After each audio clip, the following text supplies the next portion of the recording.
We have not urgent and urgent, right? Not important and not urgent, or urgent but not important, okay? Here we have important but not urgent, right? Like those long-term goals.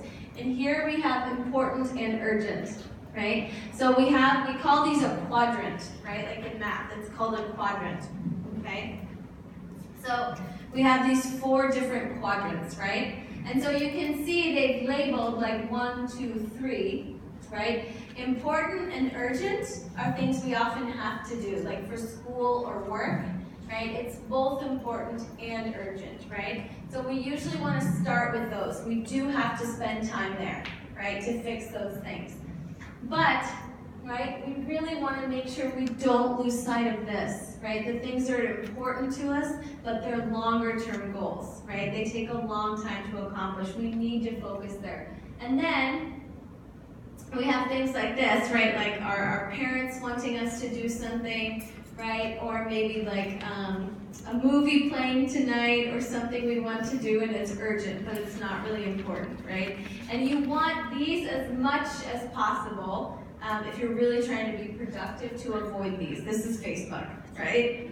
Not urgent and not important, right? Yeah, that's Facebook. It doesn't fall into either of those categories, right? Okay, so I'm going to show you a few more examples. Right, so the way this one looks at it, right, so high importance, high urgency, do it now. Yes, we need to do it now, okay? Number 2, urgency, low urgency but important, the goals, plan to do it. That's where your plan comes in, right? You might not have to right, you still need to accomplish what's in number 1. You have to do it. It's for school, or like, you know, it's for your job. I have to do it, right?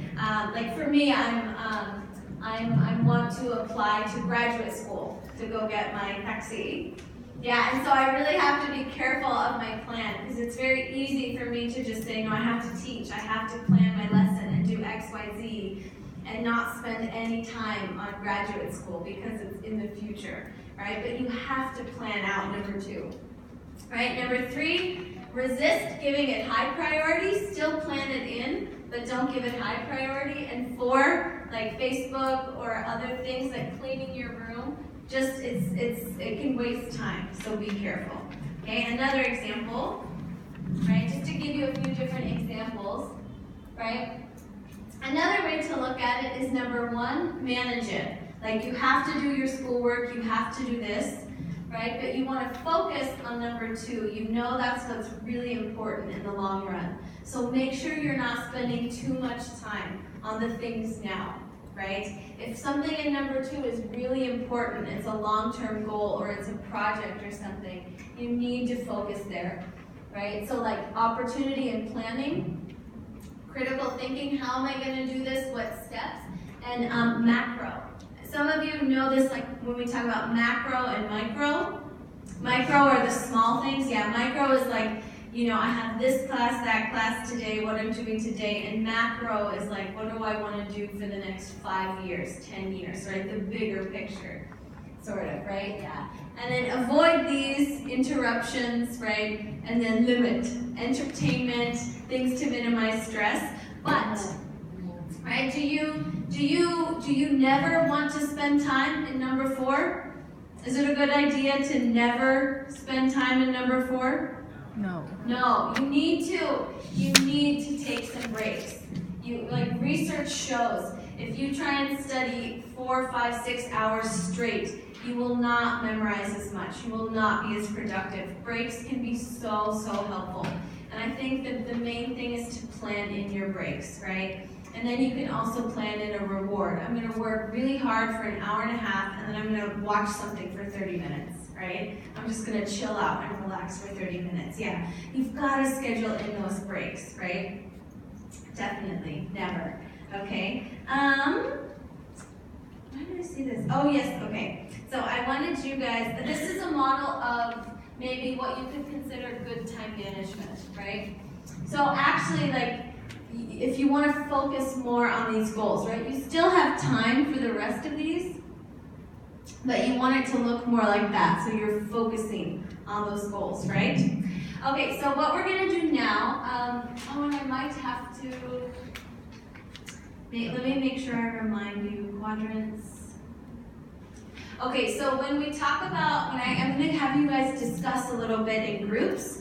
Quadrant 2, when I talk about quadrant 2, these are the tasks that are important but not urgent. These are like the long-term goals, right? And I think probably most of us have experienced when we had something in quadrant 2 and we didn't do it, and then all of a sudden it became urgent, and then we failed a little bit.